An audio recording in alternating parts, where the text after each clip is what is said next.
Erronka hontan, Hego Haizea eta Zabalketa ONG-ekin batera, ikasleek eltxu usagarri bat fabrikatu dute. Produktu arina da, lozio bat da, eta esprai batean egokitu dugu, etiketatu ere bai, egokituta bere osagaiekin. Oinarritzen da propilen glikola dauka, zitronela dauka, maleleuka olioa dauka, gure proposamena jonda haratago. Eta da, ze lehengai dituztean, ze errekurtso dituztean beraien usagarria fabrikatzeko.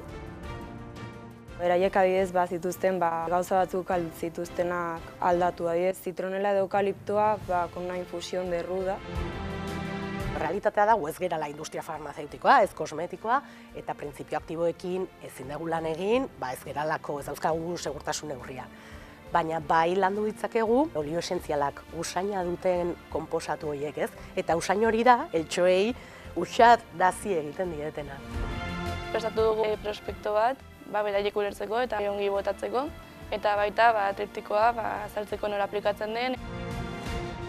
Guretzako hemen garrantzitsua zen, azkenean eltxoek gaixotasunak transmititu ditzaketela ezagutze ikasleek, kasu honetan Pirua garaian, nola bizi diren, zein dan duela urtebete bi urte izandako uholdek eragin duten denge epidemiaren errealitatea, erronka tekniko batetik solidarioa ere egitea.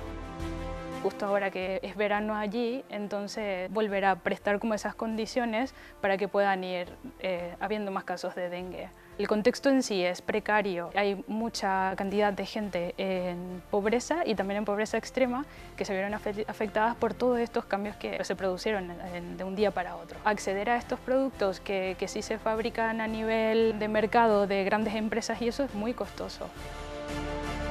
Orain, egin dituzten produktu horiek eta komunikazio kanpaina horiek bideratuko ditugu Perura.